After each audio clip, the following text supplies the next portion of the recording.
Dans Parashat Tetzaveh, on termine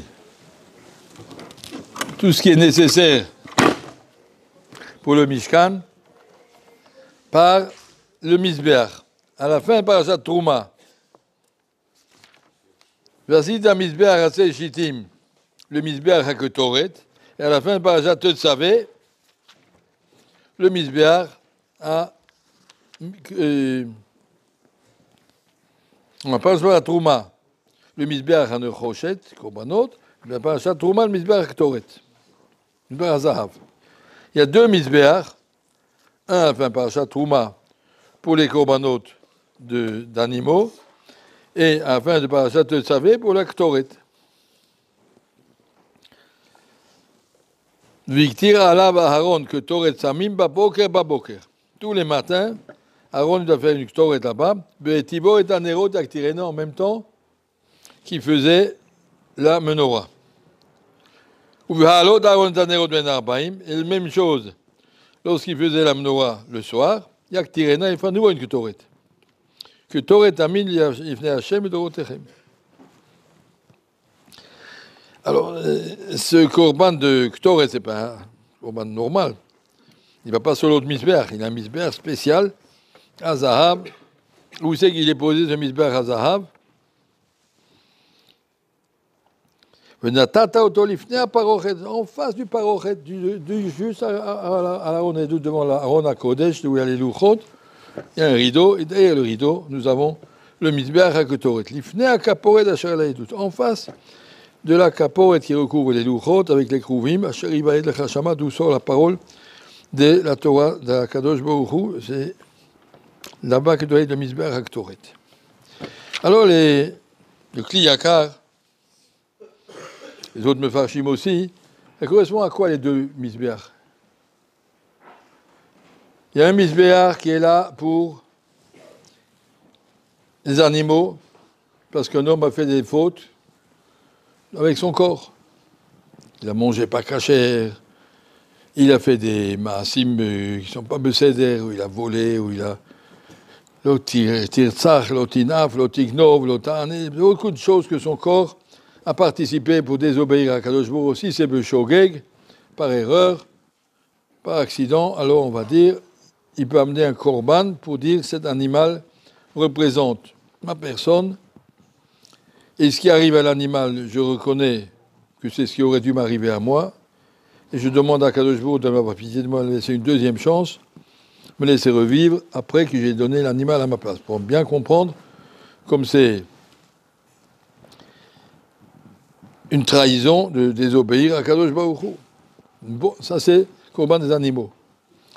Mais dans l'homme, il y a aussi, à part qu'il a un gouffre, il y a aussi une neshama, un nefesh, que Kadosh Baruch Hu lui a donné et qu'il doit rendre à la fin de sa vie encore plus belle et plus grande que ce qu'il a reçu. Tout le but, tout le programme, tout l'objectif que j'ai dans ma vie, c'est que ma neshama, elle arrive là-haut, mieux que ce qu'elle est arrivée, ou aussi propre, ou mieux que ce qu'elle est arrivée ici, sinon ce n'est pas la peine de venir.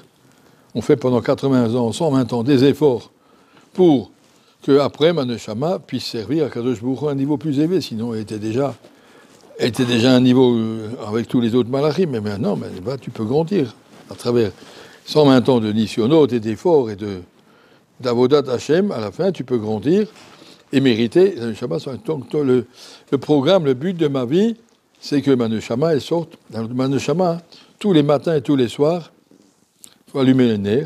Ner Hashem Nishmat Adam, il faut allumer la menorah. Tous les matins pour voir qu'est-ce qui n'était pas juste hier pour que je réfléchisse comment je vais le faire bien. Il faut un ner, il faut vérifier. Ner Hashem Nishmat Adam. Chofes Kol Chadrebat, et réfléchis. Qu'est-ce que je dois faire pour que ma journée d'aujourd'hui soit mieux? Et le soir,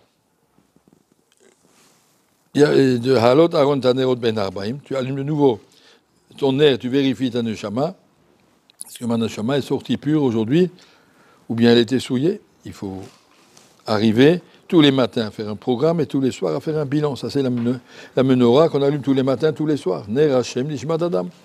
Parallèlement à ça, il y a la Ketoret. La Ketoret, c'est une tfila devant Akadosh Baruch Hu, que ma neshama soit pure. La Ketoret, c'est que rouhani, il n'y a que de l'odeur. Il n'y a pas d'animal. C'est couleur rouhani, c'est tout spirituel, c'est sûr. La neshama qui se symbolise, qui se présente devant Akadosh Baruch Hu tous les matins, tous les soirs.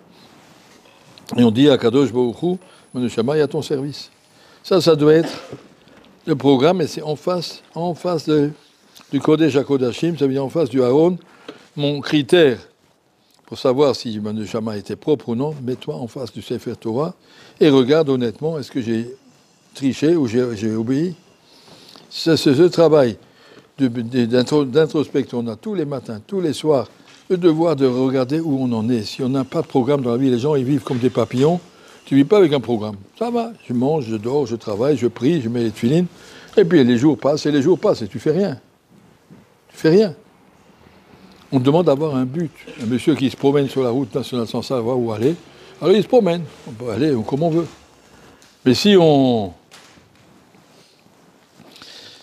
sait où on va, alors je peux savoir si j'avance ou si je recule, si je suis en progrès ou si je suis en régression.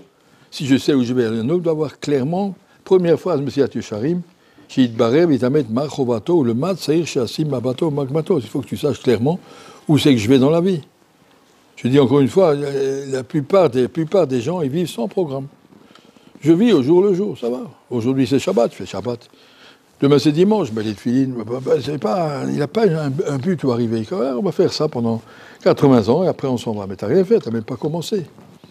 On doit avoir un programme qui s'agit, je dois, Sassim Mabato, Magamato, pour arriver à grandir ma Neshama, ma Yirat Shamayim, ma Ahavat Hashem, être plus proche d'Akadosh Baruch que ce que j'étais avant. Ça, c'est tout ce travail. C'est un travail très, très long. Akadosh Baruch nous laisse un grand délai. Quand j'ai un employé, je lui donne 4 heures pour travailler ou 8 heures. Et là, Akadosh Baruch nous donne 80 ans, 120 ans, avec des mitzvot chaque instant. Allez, avance, avance. Un homme doit avoir une ambition d'avancer. Alors après, quand je dois regarder dans ma vie, je veux faire quelque chose. Est-ce que ça va m'avancer sur mon chemin ou ça va me reculer? Imagine quelqu'un, il se dit, moi je veux aller à l'armée, ou je veux aller à l'université, ou je vais aller me marier avec telle fille. Ça va t'avancer ou ça va te reculer? Ça te met dans le chemin d'Akadosh Baruch Hu, ça te met en sens inverse. Tu avances avec ton neshama, tu crois qu'Akadosh Baruch Hu sera content de toi. Ça, c'est notre réflexion. On ne peut pas faire une réflexion simplement. Et sur le moment, ça va, c'est bien. À long terme, regarde de loin, Chassim, Mabato, Magamato, tu as un programme de vie. Et ça, ce qui est ici, c'est que Misbah HaKotoret qu'on a ici, de faire tous les matins, tous les soirs, regarde où tu en es, mesure où tu en es, sois honnête. On a la possibilité tous les matins, dans la Hamida, de se retrouver en face d'Hachem, tous les soirs dans la Hamida, de se retrouver en face d'Hachem, pouvoir se mesurer. On n'est pas ici pour simplement vivre comme des papillons, comme des mouches. On vit, voilà, on vit.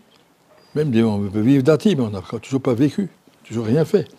Il faut progresser. Et la progression, c'est de dire, regardez, vous avez n'importe quelle société, il y a des employés, et puis il y a des gens plus élevés qui réfléchissent que ce que l'employé doit faire. On peut être un petit juif qui fait les mitzvot, mais peut être un niveau plus élevé, je connais la Torah. Je connais quelques masertot, je connais tout mon Mishnah Berurah. Tu es déjà à un niveau plus élevé, plus que tu connais, plus que tu as un niveau plus avancé. Et là, tu as des responsabilités plus grandes, là, tu dois grandir. Un homme doit se fixer à première étape, c'est pour ça qu'on est jeune, première étape, pas rester un amarès. Pas rester nulard, je dois connaître le chasse, je dois connaître le Mishnah Berurah, je dois connaître mon chumash. On ne peut pas affronter la vie si on ne connaît pas tout ça. Comment tu veux te marier, fonder un foyer, tout ça, si tu ne veux pas rester au niveau des mouches? Tu veux grandir, alors grandis. Pour grandir, connaître le chasse. Pour grandir, connaître son Mishnah Berurah. On ne peut pas se marier, on ne peut pas vivre dans la vie si je ne connais pas mon Mishnah Berurah. Il y a des erreurs à chaque page. Chaque page. Regardez comment on fait une Tiyat Yadayim et comment on fait les Bracha Rishona, comment on fait Bracha Rona, comment on fait Shabbat, comment on fait Hanouka et comment on fait les Tfilin. On ne sait pas. Si on n'apprend pas exactement, on ne sait pas. Alors pas tricher, pas prendre la vie comme ça, comme des... Ça va, c'est bon. Un programme. Il y a entendu, on a perdu la semaine dernière Rav Posen Zichrono Livracha, un des grands Talmidei Chachamim de Bnei Brak. Racontait qu'une fois sa fille lui a dit « J'ai oublié Yaleh Beyavo à Arvit, qu'est-ce que je fais ?» On ne recommence pas. Mais tu prends un papier, tu écris dessus, j'ai oublié d'y aller Yavo ce jour-là, et tu t'arranges pour faire tchouva. Pas une avera, c'est bon, c'est pas grave. C'est pas grave, c'est très grave. Marque-le sur un papier, fais-toi un cahier avec tes choses sur lesquelles tu dois faire tchouva. Tu dois arriver à Yom Kippour et arranger ça. On dit, c'est bon, ça va. Ça veut dire que ça va. Hein, ça, c'est la darga des gens sérieux. À Moïse Shmuel, au Shiva de Ber Yaakov. Quelqu'un est rentré chez lui le soir de Kol Nidrei. Après la tuila, il était à la maison. Et puis, il était en train de sortir des papiers de sa poche. Des petites boules de papier, plein de papiers. Il pose tout sur la table. Et il dit, le Rav, c'est quoi ces papiers? Tous les jours, quand j'ai fait une Avera, je n'ai pas le temps de faire tchouva. Je suis trop occupé avec mes yeshivas. J'écris sur un papier, faire tchouva sur ça ou ça. Aujourd'hui, j'ai manqué un amen. Aujourd'hui, etc. Je mets un papier, je mets dans ma poche. Puis à Yom Kippour, j'ai toute la nuit maintenant pour prier et pour demander et pour faire tchouva, pour réfléchir comment que ça m'arrive plus. Vivre avec un cheshbon, une volonté de quelque chose, ne pas vivre comme ça. Ça va. J'ai pas dit amen, j'ai pas dit que ça peut faire. Sentir que chaque chose, c'est quelque chose de mondial, d'unique. Tu as donné une occasion, tu as passé à côté. Hein, il faut savoir prendre l'importance des choses, et ça c'est un petit peu ce que Torah. Torah, ça veut dire réfléchis, et puis attache-toi à Kadosh Baruch Hu.